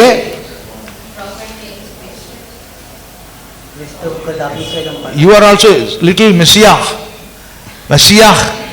நம்ம கிறிஸ்துவங்க, கிறிஸ்து எனக்குள்ள இருக்கிறாரு, அதே அபிஷேகம் எனக்குள்ள இருக்குது. ஹல்லேலூயா. ನನ್ನೊಳಗಿದ್ದೇನೆ, ಅದೇ ಅಭಿಷೇಕವು ನನಗೆ ಇದೆ. ಹಲ್ಲೆಲೂಯಾ. தெரிஞ்சிக்காத முட்டாள்களாக நம்ம இருக்க கூடாது. ಇದನ್ನು ತಿಳಿದುಕೊಳ್ಳದ ಮುಟ್ಟಾಳರಾಗಿ ನಾವು ಇರಬಾರದು. கிறிஸ்து என்ன செய்தார் தெரியுமா? ಕ್ರಿಸ್ತನ್ ಏನು ಮಾಡಿದನು ಗೊತ್ತುಂಟೆ? கிறிஸ்து என்ன செய்தார் தெரியுமா? ಕ್ರಿಸ್ತನ್ ಏನು ಮಾಡಿದನು ಗೊತ್ತುಂಟೆ? பிதாவின் சித்தத்தை கேட்டார், அறிந்தார், படித்தார், அதையே செய்தார். ತಂದೆಯ ಚಿತ್ತವನ್ನು ಕೇಳಿದನು, ತಿಳಿದುಕೊಂಡನು, ಅದರ ಅನುಸಾರವಾಗಿ ಆತನು ಮಾಡಿದನು. அல்லேலூயா. ஹalleluya. கிறிஸ்து அதுதான் செய்தார். ಕ್ರಿಸ್ತು ಅದನ್ನೇ ಮಾಡಿದನು. எதையுமே தன் இஷ்டத்துக்கு எதையுமே இயேசு செய்யல. ತನ್ನಿಷ್ಟಕ್ಕೆ ತಾನು ಯಾವುದನ್ನು ಯೇಸು ಕ್ರಿಸ್ತನು ಮಾಡಲಿಲ್ಲ. இப்ப சவுலுக்கு இந்த வார்த்தை என்ன வார்த்தை வந்துச்சு? ಈಗ ಸೌಲನಿಗೆ ಯಾವ ವಾಕ್ಯವು ಬಂದಿತು? சாமுவேல் தீர்க்கதரிசி வந்து சொல்லுகிறார், ಸಮುವೇಲ ಪ್ರವಾದಿ ಬಂದು ಹೇಳುತ್ತಾನೆ, உன்னை ராஜா வாக்கினதே நான் தான், ನೀನು ರಾಜನನ್ನಾಗಿ ಅಭಿಷೇಕ ಮಾಡಿದವನು ನಾನೇ. இதற்காக தான் தேவன் என்னை உன்னிடத்துல அனுப்பினார். ಇದಕ್ಕಾಗಿ ದೇವರು ನಿನ್ನ ಬಳಿಗೆ ನನ್ನನ್ನು ಕಳುಹಿಸಿದನು. இப்போ நீ செய்ய வேண்டிய வேலை என்ன தெரியுமா? ಈಗ ನೀನು ಮಾಡಬೇಕಂತ ಕೆಲಸವು ಏನು ಗೊತ್ತುಂಟೆ? லிசன் டு த, அந்த வசனத்தை வாசிங்க. ஒன்னாவது வசனம் 15:1, 15:1 இரண்டாவது பாகத்துல ಎರಡನೇ ಕೊನೆಯ ಭಾಗ. இப்பொழுதும் கர்த்தருடைய வார்த்தைகளின் சத்தத்தை கேளும். ಆತನು ಈಗ ಹೇಳುವುದನ್ನು ಕೇಳು. அப்படிதான் இருக்கா? ಹೇಳುವುದನ್ನು ಕೇಳು கேளு. கர்த்தருக்கு ஸ்தோத்திரம். ದೇವರ ನಾಮಕ್ಕೆ ಸ್ತೋತ್ರವು. நான் தமிழ் வேதத்தை நான் படிக்கிறதுனால நான் உங்களோட அதிகமா பல விஷயங்களை புரிந்து கொள்கிறேன். ತಮಿಳು ವೇದವನ್ನು ನಾನು ಓದುವುದರಿಂದ ಹಲವು ವಿಷಯಗಳನ್ನು ನಿಮಗಿಂತಲೂ ಹೆಚ್ಚಾಗಿ ನಾನು ಅರ್ಥ ಮಾಡಿಕೊಳ್ಳುತ್ತೇನೆ. கர்த்தருடைய வார்த்தை, ದೇವರ ವಾಕ್ಯವು அது மனுஷனுடைய சத்தத்தின் மூலமாய் வருகிறது என்று தமிழ்ல படிக்கிறேன். ಅದು ಮನುಷ್ಯನ ಬಾಯಿಯ ಮುಖಾಂತರ ಶಬ್ದದ ಮೂಲಕವಾಗಿ ಬರುತ್ತದೆ ಎಂದು ತಮಿಳಲ್ಲಿ ಓದುತ್ತೇನೆ. ಕರ್ತನ ಸತ್ಯವು மனுஷனுடைய வார்த்தையை மனுஷனுடைய சத்தத்தினால வெளிப்படுதான். ಮನುಷ್ಯನ ಬಾಯಿ ಶಬ್ದದಿಂದ ಅದು ಪ್ರಕಟವಾಗುತ್ತದೆ. சவுலே நீ வந்து இப்ப ಕೇಳು. ಸೌಲನೇ ಈಗ ಬಂದು ನೀನು ಕೇಳು. கவனம் கொடுத்து கேட்கணும். ಗಮನ ಇಟ್ಟು ಕೇಳಬೇಕು. ராஜாவா உன்னை ஆக்கினது நாங்க தான். ನಿನ್ನ ರಾಜನನ್ನಾಗಿ ಮಾಡಿದವನು ನಾನೇ. ಆದರೆ நீ வந்து இப்ப ಕೇಳು. ನೀನು ಇವಾಗ ಬಂದು ಕೇಳು. கர்த்தருடைய வார்த்தையின் சத்தத்தை காதுல வாங்கிக்கோ. ಕರ್ತನ ವಾಕ್ಯದ ಶಬ್ದವನ್ನು ನಿನ್ನ ಕಿವಿಯಲ್ಲಿ ನೀನು ತೆಗೆದುಕೋ. அல்லேலூயா. ஹalleluya. இன்னைக்கு அநேகருடைய காதுகள் எப்படி இருக்குதுன்னா இயர்போனை போட்டுக்கிறாங்க. ಈ ದಿನ ಅನೇಕರ ಕಿವಿಗಳು ಹೇಗಿದೆ ಅಂದ್ರೆ ಇಯರ್ಫೋನ್ ಹಾಕಿಕೊಳ್ಳುತ್ತಾರೆ. யாரு கூப்பிட்டாலும் கேட்கறது இல்ல. ಯಾರು ಕರೆದರು ಯಾರು ಕೂಗಿದರು ಕೇಳುವುದಿಲ್ಲ. உண்மையா பொய்யா? ನಿಜವೇ ಸುಳ್ಳೆ? வண்டி ஓட்டும் போதும் சரி, டிராபிக்ல ஒருத்தன் கத்திட்டே இருப்பான், இவங்க போயிட்டே இருப்பாங்க. ಗಾಡಿಯಲ್ಲಿ ನಾವು ಟ್ರಾಫಿಕ್ ಹೋಗಲು ಸರಿ, ಟ್ರಾಫಿಕ್ ಕೂಗುಕೊಳ್ಳುತ್ತಾರೆ, ಇವರು ಪಾಡಿಗರು ಹೋಗುತ್ತಲೇ ಇರುತ್ತಾರೆ. ஹஸ்பண்ட் ஒய்ஃபுக்கு சண்டை வரதுக்கு காரணமே இந்த இயர்போன்ல நிறைய குடும்ப ಗಂಡ ಹೆಂಡತಿಯರಿಗೆ ಜಗಳಗಳು ಬರುವುದೇ ಈ ಒಂದು ಇಯರ್ಫೋನ್ ಮೂಲಕವಾಗಿಯೇ. அந்த அம்மா வந்து ஏங்க ஏன்றி ஏமண்டி ಏನ್ರಿ ಏಮಂಡಿ ಎನ್ನಂಗ. அப்புறமா என்ன, யோ காது கேட்கல, ಯೋ ಕಿವಿ ಕೇಳ್ತಾಳಯ್ಯ, டேய் செவடா, டேய் ಕಿವಿಡ ಲೋ, என்னம்மா என்ன கூப்பிட்டியா, ಏನಮ್ಮ ಕರೆದಿಯಾ? அறிவியல் ஒன்று. வண்டி ஓட்டும் போது எதுக்கே காதல் இதை போட்டுட்டு போறேன், நான் கூப்பிடுறது கேட்கறது கேட்க மாட்டேங்குது உனக்கு. ಬುದ್ಧಿ ಇಲ್ಲವ ನಿನಗೆ, ನಾನು ಕೂಗೋದು ಕೇಳ್ತಲ್ವ ನಿನಗೆ? ಯಾಕೆ ಕಿವಿಯಲ್ಲಿ ನೀನು ಗಾಡಿ ಓಡಿಸುವಾಗ ಏರ್ಫೋನ್ ಹಾಕೊಳ್ಳುತ್ತೀಯಾ? மியூசிக் கேட்டுட்டு இருந்தேன். ಈ ಮ್ಯೂಸಿಕ್ ಕೇಳ್ತಾ ಇದ್ದೆ. இன்னைக்கு கர்த்தருடைய சத்தத்துக்கு யாரும் டியூன் பண்ண மாட்டேங்கிறாங்க. ಇವತ್ತಿನ ದೇವರ ಶಬ್ದಕ್ಕೆ ಯಾರು ತಮ್ಮನ್ನು ಆತನಿಗೆ ಕಿವಿಗೊಡುತ್ತಿಲ್ಲ. நான் பாக்குறேன், காலையில மார்னிங் டிவோஷன்ல நிறைய பேருங்க இருக்குது, ஆனா ஜெபிக்க சொன்னா நான் சொன்ன வார்த்தையே வரல, வேற எதையோ ಜಪಿக்கிறாங்க. ಸರ್, ಬೆಳಗಿನ ಸಮಯದಲ್ಲಿ ನಾನು ಧ್ಯಾನದಲ್ಲಿ ಬಂದಾಗ ನಾವು ಗಮನಿಸುತ್ತೇನೆ, ನಾವು ಹೇಳಿದ ಒಂದು ಪ್ರಾರ್ಥನೆ ಮಾಡಿ ಕೇಳಿದಾಗ ನಾವು ಹೇಳಿದಂತ ಪದಗಳು ಹೊಂದಿರುವುದಿಲ್ಲ, ಯಾವುದಾವುದೋ ಹೇಳುತ್ತಿರುತ್ತಾರೆ. நான் சொல்லி கொடுத்த வசனத்தை விட்டுட்டு வேற எதையோ ஜபிக்கிறாங்க. ನಾನು ಹೇಳಿದಂತ ವಾಕ್ಯಗಳನ್ನು ಬಿಟ್ಟು ಬೇರೆ ಏನನ್ನು ಅವರು ಹೇಳುತ್ತಾರೆ. புரிஞ்சுக்கிட்டேன், ஓஹோ ಮೊಬೈಲ್ மட்டும் ಆನ್ ಆಗಿದೆ, ಆனா ಕಾದು அங்க இல்ல, வேற எங்கேயೋ கொடுத்திருக்காங்க. ಆಗ ನಾನು ಅರ್ಥ ಮಾಡಿಕೊಂಡೇನೆ, ಮೊಬೈಲ್ ಮಾತ್ರ ಆನ್ ಇದೆ, ಅವರ ಕಿವಿಗಳು ಬೇರೆ ಕಡೆಗಿದೆ ಎಂದು. அருமையான சகோதரனே சகோதரி, ಪ್ರೀತಿಯುಳ್ಳ ಸಹೋದರನೇ ಸಹೋದರಿ, நீங்க ராஜாவா இருக்கலாம், ನೀವು ರಾಜನಾಗಿರಬಹುದು, ಅರಸನಾಗಿರಬಹುದು, ஆனா சத்தத்தை கேட்கணும், உங்க காது கர்த்தருக்கு கொடுக்க. ಆದ್ರೆ ಶಬ್ದವನ್ನು ಕೇಳಬೇಕು, ನಿಮ್ಮ ಕಿವಿಗಳನ್ನು ಯೆಹೋವನಿಗೆ ಕೊಡಿರಿ. அல்லேலூயா, அல்லேலூயா. கர்த்தர் உங்களுக்கு பெரிய பொறுப்பு கொடுத்திருக்கிறாரு. ಯೆಹೋವ ನಿನಗೆ ಒಂದು ದೊಡ್ಡ ಜವಾಬ್ದಾರಿಯನ್ನು ಕೊಟ್ಟಿದ್ದಾನೆ. அந்த பொறுப்பை நீங்க சரியா செய்யணும்னா முதல்ல காது கொடுத்து கேட்கணும். ಆ ಒಂದು ಜವಾಬ್ದಾರಿ ಸರಿಯಾಗಿ ಮಾಡದೆ ಹೋದರೆ ಮೊದಲು ನಿಮ್ಮ ಕಿವಿ ಕೊಟ್ಟು ಕೇಳಬೇಕು. நீங்க அந்த வேலையை ஒழுங்காக செய்ய வேண்டும் என்றால், ಒಂದು ಕೆಲಸವನ್ನು ಸರಿಯಾಗಿ ಮಾಡಬೇಕೆಂದರೆ காது கொடுத்து நல்ல கவனமா கேட்கணும், ಕಿವಿಯನ್ನು ಕೊಟ್ಟು ಗಮನವಾಗಿ ಕೇಳಬೇಕು. அல்லேலூயா, ಹಲ್ಲೆಲೂಯಾ. 1 சாமுவேல் 1 ಸಮುವೇಲ 9ஆம் அதிகாரம் 9ನೇ ಅಧ್ಯಾಯ 16ರಲ್ಲಿ அங்க சாமுவேல் எப்படி அவனை அரசனாக்கினான் என்று அங்க நாம் பார்க்கிறோம். ಸಮುವೇಲನು ಹೇಗೆ ಅವನನ್ನು ಅರಸನನ್ನಾಗಿ ಅಭಿಷೇಕಿಸಿದನೆಂಬುದನ್ನು ನಾವಿಲ್ಲಿ ನೋಡುತ್ತೇವೆ. 1 சாமுவேல் 9:16. 1 ಸಮುವೇಲ 9:16. ನಾಳೆ ಇಷ್ಟು ಹೊತ್ತಿಗೆ ಬೆನ್ಯಾಮಿನ್ ದೇಶದವನೊಬ್ಬನನ್ನು ನಿನ್ನ ಬಳಿಗೆ ಬರಮಾಡುವೆನು, ನೀನು ಅವನನ್ನು ಇಸ್ರಾಯೇಲರ ನಾಯಕನನ್ನಾಗಿ ಅಭಿಷೇಕಿಸಬೇಕು. ಅವನು ನನ್ನ ಜನರನ್ನು ಫಿಲಿಸ್ಟಿಯರ ಕೈಯಿಂದ ಬಿಡಿಸಿ ಕಾಪಾಡುವನು. ಅವರ ಕೂಗು ನನಗೆ ಮುಟ್ಟಿತು, ಅವರನ್ನು ಕಟಾಕ್ಷಿಸಿದ್ದೇನೆ ಎಂದು ತಿಳಿಸಿದ್ದನು. ஆமென். ஒரு ராஜாவுடைய வேலை என்னன்னு பார்க்கிறோம். ಒಬ್ಬ ರಾಜನ ಕೆಲಸವೇನೆಂದು ಇಲ್ಲಿ ನಾವು ನೋಡುತ್ತೇವೆ. தீர்க்கதரிசியுடைய வேலை என்ன? ಪ್ರವಾದಿಯ ಒಂದು ಕೆಲಸವೇನು? கர்த்தருடைய வார்த்தையை இவன் சத்தம் போட்டு சொல்லணும். ಕರ್ತನ ವಾಕ್ಯವನ್ನು, ಯೆಹೋವನ ಒಂದು ವಾಕ್ಯವನ್ನು, ಮಾತನ್ನು ಶಬ್ದದಿಂದ ಇವನು ಹೇಳಬೇಕು.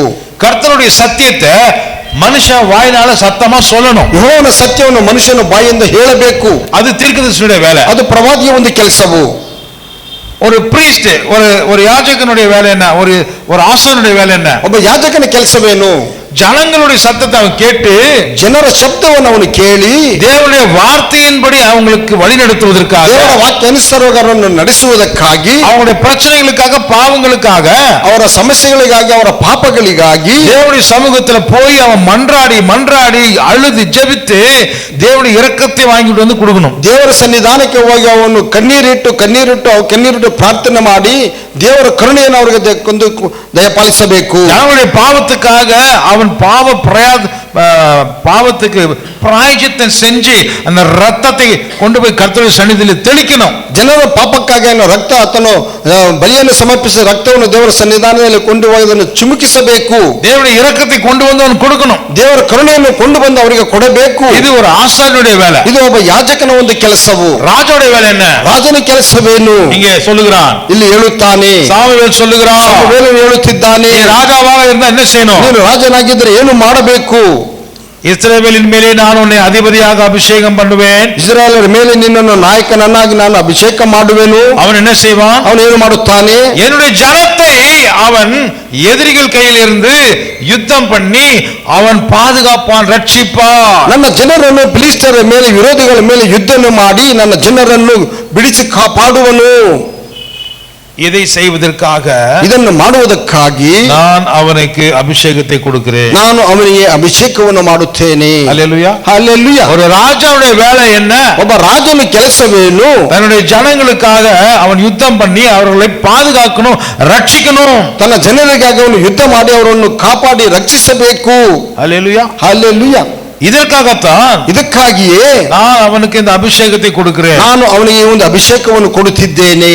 ஒரு ஜாப் அப்பாயின்மெண்ட் பண்ணும்போது அங்க ஜாப் டிஸ்கிரிப்ஷன் சொல்லி அவன் வேலை என்னென்ன வேலையை அவன் செய்ய வேண்டும் என்று எழுதி கொடுப்பதை போல கர்த்தர் இங்கே சொல்லுகிறார்.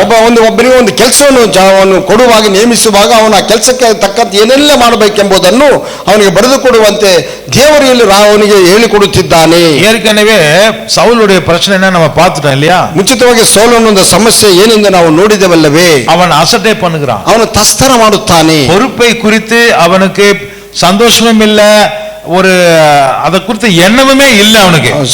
ಜವಾಬ್ದಾರಿಯನ್ನು ಕುರಿತು ಒಂದು ಸಂತೋಷವಿಲ್ಲ ಅವನಿಗೆ, ಯಾವ ಮನಸ್ಸಿಲ್ಲ, ಒಂದು ಮನಸ್ಸೇ ಅವನಿಗಿಲ್ಲ. நீங்க நிறைய பேர் அப்படிதான் தத்திகளா இருக்கிறாங்க. ಈಗ ಅನೇಕ ವಿಧವಾಗಿ ದಡ್ಡರಾಗಿದ್ದಾರೆ.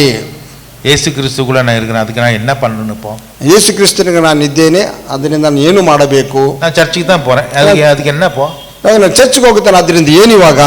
கர்த்தருடைய வார்த்தை வருதுன்னு சொல்றாங்க, அதுக்கு நான் என்ன செய்யட்டும்? போ. ಸರಿ, ಕರ್ತನ ವಾಕ್ಯ ಬರುತ್ತದಂತೆ, ಅದಕ್ಕೆ ನಾನೇನು ಮಾಡಬೇಕು?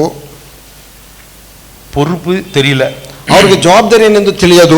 அவங்க என்ன வேலை பார்க்கறாங்க, அதுக்கும் தேவனுடைய வசனத்துக்கும் சம்பந்தம் இருக்குதா? ಅವ್ರು ಏನು ಕೆಲಸ ಮಾಡುತ್ತಾನೆ, ಅದಕ್ಕೂ ಇದಕ್ಕೂ ದೇವರ ವಾಕ್ಯಕ್ಕೂ ಸಂಬಂಧವಿದೆಯೇ? எப்படி குடும்பத்தை நடத்துறாங்க, ಹೇಗೆ ಕುಟುಂಬವನ್ನು ನಡೆಸುತ್ತಾರೆ, அதுக்கும் கர்த்தருடைய வசனத்துக்கும் சம்பந்தம் இருக்குதா? ಅದಕ್ಕೂ ದೇವರ ವಾಕ್ಯಕ್ಕೆ ಸಂಬಂಧವಿದೆಯೇ? இயேசு வரப்போறாருன்னு சொல்றாங்களே, ಯೇಸು ಬರುತ್ತಾನೆ ಎಂದು ಹೇಳುತ್ತಾರಲ್ಲವೇ? நான் அதுக்கு ஆயத்தம் படுத்துறேனா? ನಾನು ಅದಕ್ಕೆ ಸಿದ್ಧನಾಗುತ್ತಿದ್ದೇನಾ? திடீர்னு எனக்கு மரணம் வந்து நான் எங்க போவேன்? ದಿಢೀರ್ ನನಗೆ ಮರಣವು ಸಂಭವಿಸಿದರೆ ನಾನು ಎಲ್ಲಿಗೆ ಹೋಗುವುದು? என்னுடைய மனைவியோ, என் கணவனோ, என் பிள்ளைகளோ என்ன ஆவாங்க?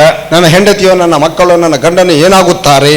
அதுக்கு நான் என்ன ரெடி பண்ணி வச்சிருக்கேன்? ಅದಕ್ಕಾಗಿ ಈಗ ನಾನು ಆಯತ್ತವಾಗಿರಬೇಕು. என் இருதயம், ನನ್ನ ಹೃದಯವು எப்படி இருக்குது, ಹೇಗಿರುವುದು? என்னுடைய கை வேலை எப்படி இருக்குது, ನನ್ನ ಕೈ ಕೆಲಸಗಳು ಹೇಗಿರುವುದು? இதை பத்தி எல்லாம் ஒண்ணுமே பொறுப்பே தெரியாத இன்னைக்கு அநேகர் ஊதாரிகளாக இருக்கிறாங்க. ಈ ವಿಧವಾಗಿ ಅನೇಕರು ಜವಾಬ್ದಾರಿಗಳು ತಿಳಿಯದವರಾಗಿ ಅವರು ಒಂದು ಉದಾಸೀನವಾದಂತವರಾಗಿದ್ದಾರೆ. ராஜாவா இருக்கிறான், ರಾಜನಾಗಿದ್ದಾನೆ, ஆனால் பொறுப்பு தெரியாதவனாக, உணராதவனாக சவுல் ஏற்கனவே இருந்ததை நாம் பார்த்தோம். ನಾವು பொறுப்பு ತಿಳಿಯದವನಾಗಿ, ಅದನ್ನು ಅರಿಯದವನಾಗಿ ಮುಂಚಿತವಾಗಿ ಸೌಲನು ಇರುವುದನ್ನು ನಾವು ನೋಡಿದೆವು. இப்போ மறுபடியும் ஆண்டவர் அவனுக்கு செகண்ட் சான்ஸ் மறுபடியும் அவனுக்கு ஞாபகப்படுத்தி கிருபையாக அவனுக்கு ஒரு வாய்ப்பு கொடுக்கிறார். ಮತ್ತೆ ದೇವರು ಎರಡನೇ ಅವಕಾಶವನ್ನು ಕೃಪೆಯಿಂದ ಅವನಿಗೆ ಒಂದು ಅವಕಾಶವನ್ನು ದೇವರು ಕೊಡುತ್ತಿದ್ದಾನೆ. ராஜாவை ஆக்கின ஞாபகம் இருக்குதா? ನಾನು ನಿನ್ನನ್ನು ರಾಜನಾಗಿ ನೇಮಿಸಿದ ನಿನಗೆ ಜ್ಞಾಪಕವಿದೆಯಾ? நான் என்ன சொல்லி உனக்கு கொடுத்த அபிஷேகம் ஞாபகம் இருக்குதா? ನೀನು ಅಭಿಷೇಕ ಮಾಡುವಾಗ ನಾನು ನಿನಗೆ ಏನು ಹೇಳಿದನದು ನಿನಗೆ ಜ್ಞಾಪಕವಿದೆಯಾ? அதனால இப்ப நான் இன்னொரு ஜாப் டிஸ்கிரிப்ஷன், இன்னொரு வேலையை நான் கொடுக்கிறேன். ಮತ್ತೊಂದು ಕೆಲಸವನ್ನು ನಿನಗೆ ನಾನು ಕೊಡುತ್ತಿದ್ದೇನೆ. கவனமாய் கேள், ಗಮನವಿಟ್ಟು ನೀನು ಕೇಳು, காது கொடுத்து ಕೇಳು, ಕಿವಿಗೊಟ್ಟು ಕೇಳು. சில பேர் காதுல வாங்கிக்குவாங்க, ಕೆಲವರು ಕಿವಿಯಲ್ಲಿ ತೆಗೆದುಕೊಳ್ಳುತ್ತಾರೆ, ஆனா ಮನಸ್சுல வாங்கிக்க ಆ மாட்டாங்க. ಮನಸ್ಸಿನೊಳಗೆ ಅದನ್ನು ತೆಗೆದುಕೊಳ್ಳುವುದಿಲ್ಲ. காது கேக்குதா பிரதர்? ಕಿವಿ ಕೇಳುತ್ತಿದೆಯಾ ಬ್ರದರ್? யா பிரதர் கத்துற கேக்குது பிரதர்? ಯಾಕೆ ಬ್ರದರ್ ಕಿರಿಸ್ತೀರಾ? ಕೇಳ್ತಾ ಇದೆ. ஆனா செயல்கள் வரமாட்டேங்குது. ஏன்னா உள்ளுக்குள்ள அவங்க கேட்கல, ಅವರು ಕ್ರಿಯೆಯಲ್ಲಿ ಬರುವುದಿಲ್ಲ. ಯಾಕೆಂದ್ರೆ ಅವರು ಮನಸ್ಸಿನೊಳಗೆ ಅದನ್ನು ತೆಗೆದುಕೊಂಡು ಕೇಳಲಿಲ್ಲ. இல்லையா? ಹೌದಲ್ಲವೇ? டிராஃபிக்ல போகும்போது வைஃபுங்க புருஷனை பார்த்து ಹೋಗಿರಿ ಲೈಟ್ ಹಾಕಿದಾರಲ್ಲ ಹೋಗಿರಿ. ಟ್ರಾಫಿಕ್ ಅಲ್ಲಿ ನಿಂತ್ಕೊಂಡಿದ್ದಾಗ ಹೆಂಡತಿರ ಹಿಂದ್ಗಡೆ ಕುಂತ್ಕೊಂಡು ಗಂಡದನ್ನ ರೀ ಹೋಗ್ರಿ ಲೈಟ್ ಹಾಕಿದ್ರು ಹೋಗ್ರಿ. இவரு ஆமா போட்டுருக்காங்க, ஏன் கத்துற? போலீஸ் கூப்பிடுறான், வா வா என்ன பண்ணிட்டு இருக்கிறீங்க? ಅವ್ರು ನೋಡಿ ಗಾಬರಿ ಪಡ್ಕೊಂಡು ಯಾಕಮ್ಮ ಕೂಗ್ತೀಯಾ, ಗೊತ್ತಾಗ್ತಿದ್ದೆ ನಾನು ಹೋಯ್ತಂದ ಪೊಲೀಸನ್ನು ಕರೀತಾ ಇರ್ತಾರೆ ಅವ್ರನ್ನ. ஆனா இவருக்கு புரிஞ்சுக்கிட்ட மாதிரியே இல்ல. விசில் சத்தம் கேட்குது, கண்ணு பார்க்குது, ஆனா ஹார்ட் வேற எங்கேயோ வச்சிருக்கிறார். ಆ ವಿಸಿಲ್ಕು ಹೊಡಿತಾರದು ಗೊತ್ತಾಗುತ್ತದೆ, ಕಣ್ಣು ಕಾಣುತ್ತದೆ, ಅವರ ಹೃದಯ ಮಾತ್ರ ಬೇರೆ ಎಲ್ಲೋ, ಅವರ ಮನಸ್ಸು ಎಲ್ಲೋ ಬೇರೆ ಕಡೆ ಇದೆ. அப்படித்தான் இன்னைக்கு நிறைய பேர் இருக்காங்க. ಇದರಿಂದ ಅನೇಕರು ವಿಧವಾಗಿದ್ದಾರೆ. சவுலே, ಸೌಲನೇ கவனம் கொடுத்து கேளு, ಗಮನವಿಟ್ಟು ಕೇಳು. 15 அதிகாரம் 2வது வசனம். 15:2 ವಾಕ್ಯ. ಇಸ್ರಾಯೇಲರು ಐಗುಪ್ತದಿಂದ ಬರುತ್ತಿರುವಾಗ ದಾರಿಯಲ್ಲಿ ಅಮಲೇಕ್ಯರು ಅವರಿಗೆ ವಿರೋಧವಾಗಿ ನಿಂತು ತೊಂದರೆಪಡಿಸಿದ್ದರಿಂದ ನಾನು ಅವರಿಗೆ ಮುಯಿ ತೀರಿಸುವೆನು. This is what the Lord Almighty says. I will punish the Amalekites for what they did to Israel when they waylaid them as they came up from Egypt.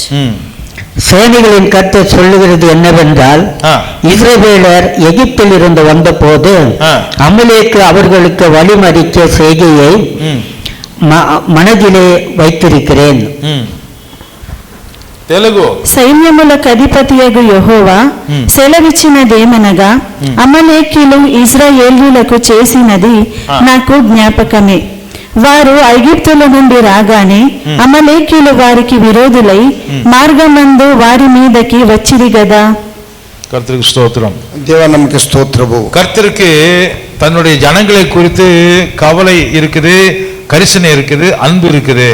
ಯೆಹೋವನಿಗೆ ತನ್ನ ಜನರನ್ನು ಕುರಿತು ಚಿಂತೆ ಇರುವುದು, ಆಸಕ್ತಿ ಇರುವುದು, ಘರ್ಷಣೆ ಇರುವುದು. ಕಾಳಜಿ ವಹಿಸುತ್ತಾರೆ ದೇವರು ಅವರ ಮೇಲೆ. ತನ್ನ ಜನಗಳ ಪத்தி ಅವರು ಕೇರ್ எடுத்துக்கிறார். ಜನರ ಕುರಿತು ಆತನು ಆಸಕ್ತಿಯನ್ನು ತೆಗೆದುಕೊಳ್ಳುವವನಾಗಿದ್ದಾನೆ. ಕಾಳಜಿ ತೆಗೆದುಕೊಳ್ಳುತ್ತಾನೆ. அவங்களுக்கு எப்படி எல்லாம் பாதுகாப்பு கொடுக்கணும், ಅವ್ರಿಗೆ ಹೇಗೆಲ್ಲ ರಕ್ಷಣೆಯನ್ನು ಕೊಡಬೇಕು, எப்படி அவங்களை வழி நடத்தணும், ಹೇಗೆ ಅವರನ್ನು ನಡೆಸಬೇಕು. ஆனா அவங்களுக்கு நடந்த பிரச்சனையை பத்தியும் அவர் யோசிக்கிறார். ಅವರು ನಡೆಯುವಂತ ಸಮಸ್ಯೆಗಳನ್ನು ಕುರಿತು ಆತನು ಯೋಚನೆ ಮಾಡುವವನಾಗಿದ್ದಾನೆ. அவங்கள கர்த்தர் எகிப்து தேசத்தினுடைய அடிமைத்தனத்திலிருந்து வெளியில கொண்டு வரும்போது, ಅವರನ್ನು ಐಗುಪ್ತ ದೇಶದ ದಾಸತ್ವದಿಂದ ಅವರನ್ನು ಆಚೆ ಕೊಂಡು ಬರುವಾಗ வழியில அவங்கள அநேகர் என்ன செய்றாங்க, வழி விடல. ಅನೇಕರು ಅವರಿಗೆ ಆಚೆ ಬಂದಾಗ ಅನೇಕರು ಅವರಿಗೆ ಮಾರ್ಗವನ್ನು ಬಿಡಲಿಲ್ಲ. சில பேர் அவங்க கிட்ட யுத்தம் பண்ணினாங்க, ಕೆಲವರು ಅವರೊಟ್ಟಿಗೆ ಯುದ್ಧವನ್ನು ಮಾಡಿದರು. சில பேர் வஞ்சனையினால அவங்கள மோசமாக அட்டாக் பண்ணினாங்க. ಕೆಲವರು ವಂಚನೆಯಿಂದ ಮೋಸದಿಂದ ಅವರನ್ನು ಅಟ್ಯಾಕ್ ಮಾಡಿದರು, ಎದುರಿಸಿದರು. இப்படி வந்ததுல ஒரு ஆளை தான் இங்க ஆண்டவர் சொல்றாரு.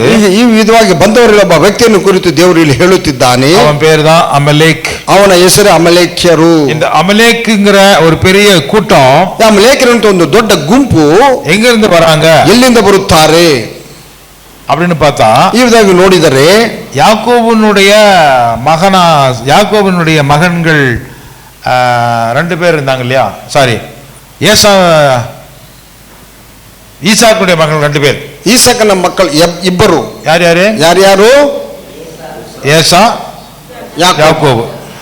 இந்த 2 பேருக்கு ஒரு சண்டை நடந்துச்சு இல்லையா, ಇಬ್ಬರಿಗೂ ಒಂದು ಜಗಳ ನಡೆಯಿತಲ್ಲ, ಕೋಲ್ಡ್ ವಾರ್ நடந்தது. ಒಂದು ಕೋಲ್ಡ್ ವಾರ್, ಮೌನ ಯುದ್ಧ ನಡೆಯಿತು. ஆமா, அதுல யாக்கோபு தப்பிச்சு ஓடி போயிட்டான். ಅದರಲ್ಲಿ ಯಾಕೋಬನು ತಪ್ಪಿಸಿಕೊಂಡು ಓಡಿ ಹೋದನು. அண்ணனுக்கு விரோதமா அவன் யுத்தத்துக்கு போல, ಅಣ್ಣನಿಗೆ ವಿರುದ್ಧವಾಗಿ ಯುದ್ಧಕ್ಕೆ ಅವನು ಹೋಗಲಿಲ್ಲ. அண்ணங்காரன் பேரு என்ன?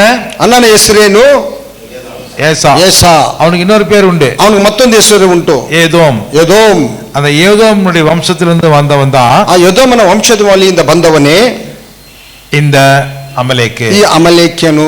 இந்த அமலேக்குங்கிறவனுடைய குடும்பம் பெருசாகி பெரிய ஊராவே ஆயிப்போச்சு, பெரிய கூட்டமாயிட்டாங்க. ಈ ಅಮಲೇಕ್ಯನ ಒಂದು ಸಂತತಿಯು ದೊಡ್ಡ ಒಂದು ಗುಂಪಾಗಿ, ಒಂದು ದೊಡ್ಡ ಊರಾಗಿ, ಒಂದು ದೊಡ್ಡ ಒಂದು ಊರಾಗಿ ಬದಲಾಯಿತು. யாக்கோபனுடைய பிள்ளைங்க பெருசா ஊராகும் போது அவங்க ஆக மாட்டாங்களா? ಅವನು ಯಾಕೋಬನ ಮಕ್ಕಳು ದೊಡ್ಡ ಊರಾಗುವಾಗ ಅವರು ನೋಡುವುದಿಲ್ಲವೇ? ஆயிட்டாங்க. ಅವರು ಆದರು. இவனுடைய பிள்ளைகள் ஆன மாதிரி ஏதோமுடைய வம்சத்துல ஏசாவினுடைய பிள்ளைகளும் பெரிய கூட்டமாயிட்டாங்க. ಇವರ ಮಕ್ಕಳಾದಂತೆ ಯೆದೋಮ್ಯರ ವಂಶದಲ್ಲಿ ಏಸಾವನ ಮಕ್ಕಳು ಕೂಡ ಒಂದು ದೊಡ್ಡ ಗುಂಪಾಯಿತು. அதுல ஒரு குரூப் பேர் தான் இந்த அமலேக்கிய. ಅದರಲ್ಲಿ ಒಂದು ಗುಂಪಿನ ಹೆಸರೇ அமலேக்கிய. இந்த அமலேக்கியர்கள், ಈ ಅಮಲೇಕ್ಯರು என் ஜனங்களை என்ன செய்தாங்க? ನನ್ನ ಜನರನ್ನು ಏನು ಮಾಡಿದರು? முறைப்படி அவங்க வழி விட்டுருக்கணும். ಪದ್ಧತಿ ಪ್ರಕಾರವಾಗಿ ಅವರು ಅವರಿಗೆ ಮಾರ್ಗವನ್ನು ಬಿಡಬೇಕಾಗಿತ್ತು. ஏதோமுக்கு சேர வேண்டிய பகுதி எதையுமே தேவன் யாக்கோபுக்கு கொடுக்கல. ಯೆದೋಮನಿಗೆ ಸೇರಿದಂತೆ ಯಾವುದೋ ಒಂದು ಭಾಗವನ್ನಾಗಲಿ ಯಾಕೋಬನಿಗೆ ದೇವರು ಕೊಡಲಿಲ್ಲ. ஏதோமுக்கு கொடுத்த பாகத்துல அவன் கை வைக்க கூடாதபடிக்கு தேவன் இவங்களுக்கு தனியா பிரிச்சு கொடுக்கிறார். ಯಾಕೋಬ ಯೆದೋಮನಿಗೆ ಕೊಟ್ಟಂತ ಪ್ರಾಂತ್ಯವನ್ನು ಬೇರ್ಪಡಿಸಿ ಇವನಿಗೆ ಬೇರೆ ಭಾಗವನ್ನು ಕೊಟ್ಟರು ದೇವರು. யாக்கோபுக்கு கொடுத்த பகுதியில ஏதோமுக்கு எந்த உரிமையும் கிடையாது. ಯಾಕೋಬನಿಗೆ ಕೊಟ್ಟಂತ ಒಂದು ಪ್ರಾಂತ್ಯದಲ್ಲಿ ಯೆದೋಮನಿಗೆ ಯಾವುದೋ ಒಂದು ಹಕ್ಕು ಇಲ್ಲ. கானான் தேசத்தை தேவன் யாக்கோபின் பிள்ளைகளுக்கு கொடுக்கிறார். ಕಾನಾನ್ ದೇಶವನ್ನು ದೇವರು ಯಾಕೋಬನ ಸಂತತಿಗೆ ಕೊಟ್ಟನು. யாக்கோபின் பிள்ளைகளுக்கு என்ன பேரு? ಯಾಕೋಬನ ಮಕ್ಕಳಿಗೆ ಏನು ಹೆಸರು? இஸ்ரவேல் ಪುತ್ರರು. ஹல்லேலூயா. ಹಲ್ಲೆಲೂಯಾ. இன்னைக்கு யுத்தம் நடக்குது சொன்னீங்க இல்லையா? ಇದರ ಯುದ್ಧ ನಡೀತಿದ್ದು ಹೇಳಿದ್ರಲ್ಲವೇ? பிரதர் ஜெபம் பண்ணும் போது வருத்தத்தோட ஜெபம் பண்ணாரு. ಪ್ರಾರ್ಥನೆ ಮಾಡುವಾಗ ಬಹಳ ಸಂಕಟದಿಂದ ಬ್ರದರ್ ಪ್ರಾರ್ಥನೆ ಮಾಡಿದರು. இந்த இடத்துக்கு போய் சும்மா வீணா அடிச்சுக்கிறாங்க. ಆ ಒಂದು ಸ್ಥಳಕ್ಕೆ ಹೋಗಿ ವ್ಯರ್ಥವಾಗಿ ಅವರು ಹೊಡೆದುಕೊಳ್ಳುತ್ತಿದ್ದಾರೆ. வீணா அடிச்சுக்கலீங்க, ಅವರು ವ್ಯರ್ಥವಾಗಿ ಹೊಡೆದುಕೊಳ್ಳುತ್ತಿಲ್ಲ. கர்த்தர் கொடுத்த இடத்துல இஸ்ரவேல்காரன் இருக்கிறதுக்கு அவங்க விட மாட்டேங்கிறாங்க. ಕರ್ತನು ಕೊಟ್ಟಂತ ಯೆಹೋವನು ಕೊಟ್ಟಂತ ಸ್ಥಳದಲ್ಲಿ ಇಸ್ರೇಲ್ ಇರದಂತ ಅವರು ಇರಲಿಕ್ಕೆ ಅವರು ಬಿಡುತ್ತಿಲ್ಲ. அட யாரும் எடுத்துட்டு போறாங்கன்னு விட முடியுமா? ಯಾರೋ ತೆಗೆದುಕೊಳ್ಳುತ್ತಿದ್ದಾರೆ ಎಂದು ಬಿಡಲಿಕ್ಕೆ ಸಾಧ್ಯನೇ? கர்த்தர் இஸ்ரவேலுக்குன்னு கொடுத்த இடத்துல இஸ்ரவேல் தான் இருக்கணும். ಯೆಹೋವನು ಇಸ್ರೇಲಿಗೆ ಕೊಟ್ಟಂತ ಸ್ಥಳದಲ್ಲಿ ಇಸ್ರಾಯೇಲಿಯರೇ ಇರಬೇಕು. நீங்களும் நானும் இது சரியா புரிஞ்சுக்காம நம்ம பிரேயர் பண்ணணும்னா, ಇದನ್ನು ನೀವು ನಾವು ಸರಿಯಾಗಿ ಅರ್ಥ ಮಾಡಿಕೊಳ್ಳದೆ ನಾವು ಪ್ರಾರ್ಥನೆ ಮಾಡಿದರೆ எப்படி சமாதானம் உண்டாகணும்? சமாதானம் எப்படி வரும்? அவன் வெளியில போகணும். ನಾವು ಹೇಗೆ ಸಮಾಧಾನ ಉಂಟಾಗಲಿ ಹೇಗೆ ಸಮಾಧಾನ ಬರುತ್ತದೆ? ಅವನು ಆ ಪ್ರಾಂತ್ಯವನ್ನು ಬಿಟ್ಟು ಆಚೆ ಹೋಗಬೇಕು. கர்த்தருடைய பிள்ளைகள் இருக்க வேண்டிய இடத்துல கர்த்தர் அவங்களை வைக்கிறாரு. ಕರ್ತನು ಮಕ್ಕಳು ಇರಬೇಕಂತ ಸ್ಥಳದಲ್ಲಿ ಅವರ ಮಕ್ಕಳನ್ನು ಆತನು ಇಡುತ್ತಾನೆ. அந்த இடத்துல இவர்கள் உள்ள பூந்துக்கிட்டாங்கன்னா, ಆ ಒಂದು ಸ್ಥಳದಲ್ಲಿ ಇವರು ಬಂದು ಒಳಗೆ ಸೇರಿಕೊಂಡರೆ பிரச்சனை வரும், ಸಮಸ್ಯೆಗಳು ಬರುತ್ತವೆ. அப்பொழுது என்ன செய்வார் ஆண்டவர்? ಆಗ ದೇವರು ಏನು ಮಾಡುತ್ತಾನೆ? சவுல்ட்ட சொல்வார், ಸೌಲನನ್ನು ಕರೆದು ಹೇಳುತ್ತಾನೆ, இந்த அமலேக்கியே என் ஜனங்களுக்கு விரோதமாக வந்தார்கள். ಈ ಅಮಲೇಕ್ಯರು ನನ್ನ ಜನರಿಗೆ ವಿರುದ್ಧವಾಗಿ ಅವರು ಬಂದರು. அவர் என்ன செய்தாங்க? ಅವರು ಏನು ಮಾಡಿದರು? ಅರಣ್ಯಕಾಂಡ 24:20, ಎಣ್ಣಾಗಮಂ 24:20, ನಂಬರ್ಸ್ 24:20. ಅರಣ್ಯಕಾಂಡ 20:24 ಇಲ್ಲ 24:20. 24:20 Aranya Kanda. And spoke his message. Amalek was first among the nations, but their end will be utter destruction. ತರುವಾಯ ಅಮಲೇಕ್ಯರನ್ನು ನೋಡಿ ಅವರ ವಿಷಯದಲ್ಲಿ ನುಡಿದಿದ್ದೇನೆಂದರೆ, ಅಮಲೇಕ್ಯರು ಜನಾಂಗಗಳಲ್ಲಿ ಪ್ರಮುಖರಲ್ಲವೇ? ಪ್ರಮುಖರಾಗಿದ್ದವರು, ಆದರೂ ನಾಶವೇ ಅವರ ಗತಿ. நாசனே அவர கதி. அமலேக்கை பார்த்து தன் பாக்கியத்தை எடுத்துரைத்து, அமலேக்கு முந்தி எழும்பினவன் ஆனாலும் அவன் முடிவிலே முற்றிலும் நாசமடைவான் என்றான். அவனுடைய முடிவு முற்றிலும் నాశమடைவான். మరియు అతడు అమలేక్యుల వైపు చూచి ఉపమాన రీతిగా ఇట్లా నేను, అమలేకు అన్య జనముల మీద మొదలు వారి అంతము నాశమాయెను. ಧರ್ಮೋಪದೇಶ ಕಾಂಡ ಉಪಾಗಮಂ, டியூட்ரானமி 25 25ஆம் அதிகாரம் 17 19 வரைக்கும் வாசிப்போம். 17 19 ವರೆಗೆ ನಾವು ಓದೋಣ. ಧರ್ಮೋಪದೇಶ ಕಾಂಡ 19. Remember what the Amalekites did to you along the way when you came out of Egypt. When you were weary and worn out, they met you on your journey and attacked all who were lagging behind. They had no fear of God. They had no fear of God. When the Lord your God gives you rest When the Lord your God gives you rest from all the enemies around you from all the enemies around you in the land land, He is giving you to possess He is giving you to possess as an inheritance, as an inheritance. you shall blot out the name of Amalek, You should blot out the name of Amalek from under heaven. Under heaven. Do not forget. Do not forget. எகிப்திலிருந்து புறப்பட்டு வருகிற வழியிலே அமலேக்கு தேவனுக்கு பயப்படாமல் அமலேக்கு என்ன பண்ணாங்க? தேவனுக்கு பயப்படல. உனக்கு எதிராக வந்தார்கள்.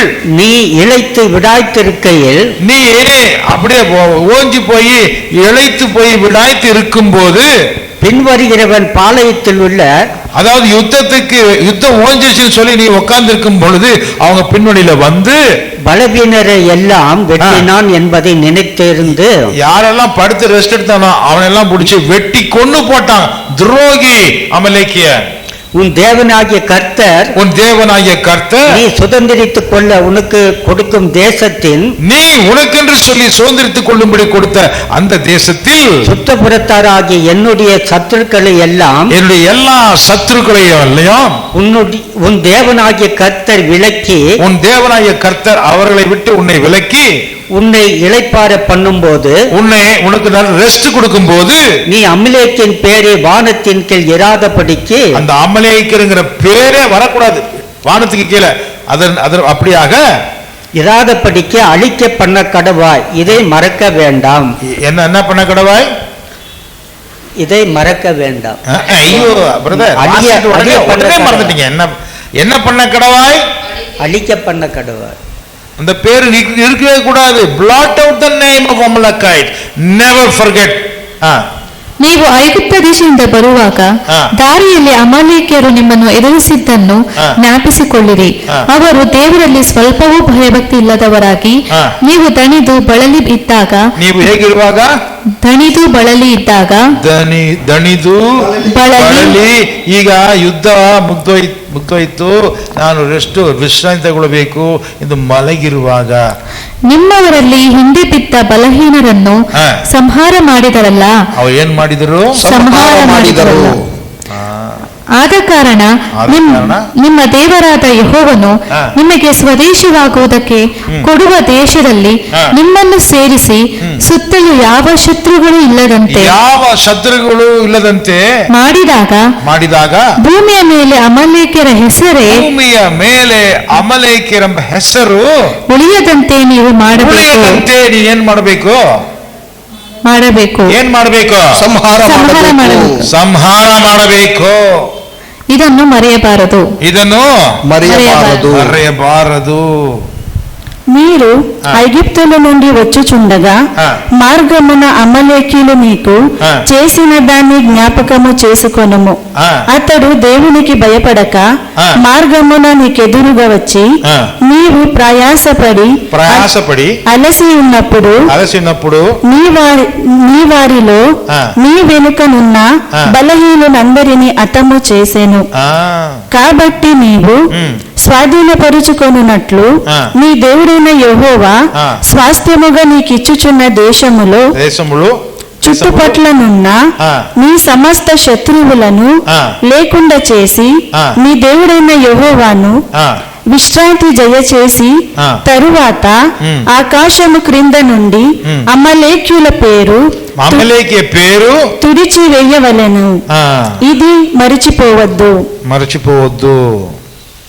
என்ன சொன்னார் ஆண்டவர்? தேவர் ಏನು ಹೇಳಿದನು? அதாவது யுத்த நேரத்துல யுத்தம் பண்ணணும். ಅದಂದ್ರೆ ಯುದ್ಧ ಸಮಯದಲ್ಲಿ ಯುದ್ಧವನ್ನು ಮಾಡಬೇಕು. எப்படி பண்ணுவாங்க தெரியுமா? ಹೇಗೆ ಮಾಡುವರು ಗೊತ್ತುಂಟೆ? நான் உன்னை அடிக்க போறேன், நான் ನಿನ್ನನ್ನು ನಾಶ ಮಾಡಲಿದ್ದೇನೆ, உங்க தேசத்துக்கு விரோதமா நான் வந்திருக்கிறேன், ನೀನು ನನ್ನ ದೇಶಕ್ಕೆ ವಿರುದ್ಧವಾಗಿ ಬಂದಿದ್ದೀಯಾ? இல்ல பிரதர், யுத்தம் பண்றவங்க சொல்லணும், நானு உங்க தேசத்துக்கு விரோதமாக வந்திருக்கிறேன், ನಾನು ನಿಮ್ಮ ದೇಶಕ್ಕೆ ವಿರುದ್ಧವಾಗಿ ಬಂದಿದ್ದೇನೆ, யுத்தத்துக்கு நீ ரெடியா? ಯುದ್ಧಕ್ಕೆ ನೀನು ಸಿದ್ಧವೇ? அவங்க யுத்தத்துக்கு ரெடி ஆனதுக்கு அப்புறம் ಅವರು ಯುದ್ಧಕ್ಕೆ ಸಿದ್ಧರಾದ ನಂತರ இவங்கள மாதிரி அவங்களும் நிக்கணும். ಇವರಂತ ಅವರು ನಿಲ್ಲಬೇಕು. அப்பதான் யுத்தம் ஸ்டார்ட் ஆகும். ಆಗ ಯುದ್ಧ ಪ್ರಾರಂಭವಾಗುತ್ತದೆ. இப்போ ಈಗ யுத்தம் முடிஞ்ச பிறகு ಯುದ್ಧ ಮುಗಿದ ನಂತರ எல்லாரும் ரெஸ்ட் எடுக்கிற நேரத்துல ಎಲ್ಲರೂ ವಿಶ್ರಾಂತಿ ತೆಗೆದುಕೊಳ್ಳುವಂತ ಸಮಯದಲ್ಲಿ புண்ணுக்கு காயம் போட்டு படுத்துக்கிறான், அவனை போய் கொள்றான் இவன். ಅವರು ಹುಣ್ಣಿಗೆ ಔಷಧಿ ಹಾಕಿಕೊಂಡು ಮಲಗುತ್ತಾನೆ, ಅವನು ಹೋಗಿ ಇವನು ಕೊಳ್ಳುತ್ತಾನೆ. ಯಾರು? இவனை விட்டு வைக்க கூடாதுங்கிறார் ஆண்டவர். ಇವನನ್ನು ಬಿಡಬಾರದು ಎಂದು ಹೇಳುತ್ತಾನೆ ದೇವರು. அவன் சந்ததியே இருக்க கூடாதுன்னு சொல்றார். ಅವನ ಸಂತಾನವೇ ಇರಬಾರದು ಎಂದು ಹೇಳುತ್ತಾನೆ ದೇವರು. ஏன் தெரியுமா? ಏಕೆ ಗೊತ್ತುಂಟೆ? தேவனை அறிகிறது மிக பெரிய விஷயம். ದೇವರನ್ನು ಅರಿತುಕೊಳ್ಳುವುದು ಅತಿ ದೊಡ್ಡ ವಿಷಯವು. ಆದರೆ மனுஷனுக்கு மனுஷன் காட்டக்கூடிய சாதாரண ஒரு நாகரிகம் கூட தெரியாதவனா இருக்கிறான் இந்த அமலேக்கிய. ಮನುಷ್ಯರಿಗೆ ಮನುಷ್ಯರು ತೋರಿಸುವಂತ ಒಂದು ಕರುಣೆಯಲ್ಲಿ ಕೂಡ ಅವನು ತಿಳಿದವನಾಗಿದ್ದಾನೆ ಅಮಲೇಕ್ಯನು. யுத்தம் முடிஞ்ச பிறகு கூட, ಯುದ್ಧ ಮುಗಿದ ನಂತರವೂ ಕೂಡ ரெஸ்ட் எடுக்கிற நேரத்துல, ವಿಶ್ರಾಂತಿ ತೆಗೆದುಕೊಳ್ಳುವಂತ ಸಮಯದಲ್ಲಿ வஞ்சகமா போய் கொலை பண்றவனாக இருக்கக்கூடிய கொடூரமான பாவிதான் இந்த அமலேக்கிய. ವಂಚನೆಯಿಂದ ಹೋಗಿ ಕೊಳ್ಳುವಂತ ಕ್ರೂರವಾದ ಮನುಷ್ಯನಾಗಿದ್ದಾನೆ ಅಮಲೇಕ್ಯನು. இவனை விட்டு வைத்தால், ಇವನನ್ನು ಬಿಟ್ಟರೆ இஸ்ரேல் தேசத்துக்கு மட்டும் கிடையாது, ಇಸ್ರೇಲ್ ದೇಶಕ್ಕೆ ಮಾತ್ರವಲ್ಲ. ஹமாஸை விட்டு வச்சா என்னென்ன நடக்கும் தெரியுமா? ಹಮಾಸನ್ನು ಬಿಟ್ಟರೆ ಏನೆಲ್ಲ ನಡೆಯುವುದು ಗೊತ್ತುಂಟೆ? வெறும் இஸ்ரேலுக்கு மட்டும் பண்றதில்ல, ಇಸ್ರೇಲ್ ಮಾತ್ರ ಅವರು ಕೇಡನ್ನು ಮಾಡುವುದಿಲ್ಲ, ಅಮೆರಿಕಾವಲ್ಲಿ ಗುಂಡು போடுவான். ಅಮೆರಿಕವರೆಗೂ ಹೋಗಿ ಅವನು ಗುಂಡನ್ನು ಹಾಕುತ್ತಾನೆ. போடுவானா இல்லையா? ಹಾಕುತ್ತಾನೆ ಇಲ್ಲವೇ? அந்த பக்கத்தம்மா கழுத்துல பெல்ட் போட்டுருக்க, உனக்கு என்னம்மா, நீ சொல்லுமா? போடுவானா இல்லையா? ಹಾಕುತ್ತಾನೆ ಇಲ್ವಾ? ಅಷ್ಟೇ ಮಾಡು. ಶಿಲ್ಪ ನಿನಗೆ ಕೇಳ್ತಾ ಇದ್ದೀನಿ. மாடு. ಹೌದು ಹೌದು ಇಲ್ಲ. இது ஒரு ஆள் தான் இன்னைக்கு வந்து எக்ஸெப்ஷனல், மற்றவங்களாம் தலையாட்டலாம். அல்லேலூயா அல்லேலூயா. இந்த மாதிரி ஆளுங்க அக்கிரமக்காரங்களை விட்டு வச்சோம்னா என்ன ஆகும் தெரியுமா? ಈ ವಿಧವಾದಂತ ಅಕ್ರಮಕಾರರನ್ನು ಬಿಟ್ಟು ಬಿಟ್ಟರೆ ಏನಾಗುವುದು ಗೊತ್ತುಂಟೆ? இஸ்ரவேலுக்கு மட்டும் நஷ்டம் இல்ல, ಇಸ್ರೇಲರಿಗೆ ಮಾತ್ರ ನಷ್ಟವಲ್ಲ, உலகத்துல யாரையுமே வாழ விட மாட்டான். ಈ ಲೋಕದಲ್ಲಿ ಯಾರನ್ನು ಅವರು ಬಾಳಲಿಕ್ಕೆ ಬಿಡುವುದಿಲ್ಲ. அப்படிப்பட்டவனை நீ என்ன செய்ய வேண்டும்? ಆ ವಿಧವಾದವನು ನೀನು ಏನು ಮಾಡಬೇಕು? ಸಂಹಾರ ಮಾಡಬೇಕು. என்னங்க அவனை விட்டு மன்னிக்க கூடாதா? ಏನು ಅವನನ್ನು ಕ್ಷಮಿಸಬಾರದೆ? இரக்கம் காட்டக்கூடாதா? ಕರುಣೆ ತೋರಿಸಬಾರದೆ அப்படின்னு உங்க கேள்வி இருக்குது. ಒಂದು ಪ್ರಶ್ನೆ ಇರುವುದು. உங்களுக்கு ಕೇಳ್ವಿ இருக்குது, ನಿಮಗೆ ಒಂದು ಪ್ರಶ್ನೆ ಇರುವುದು. அதுக்கு பதில் நான் அடுத்த வாரம் சொல்றேன். ನಂತರದ ನಾವು ಬರುವ ದಿನಗಳಲ್ಲಿ அதுக்கு பதில் அடுத்த வாரம் சொல்றேன். ಅದಕ್ಕೆ ಉತ್ತರವನ್ನು ನಾನು ನಂತರವಾದರೂ ನೀಡುತ್ತೇನೆ. ஜெபம் பண்ணுவோமா? ನಾವು ಪ್ರಾರ್ಥನೆ ಮಾಡೋಣವೇ?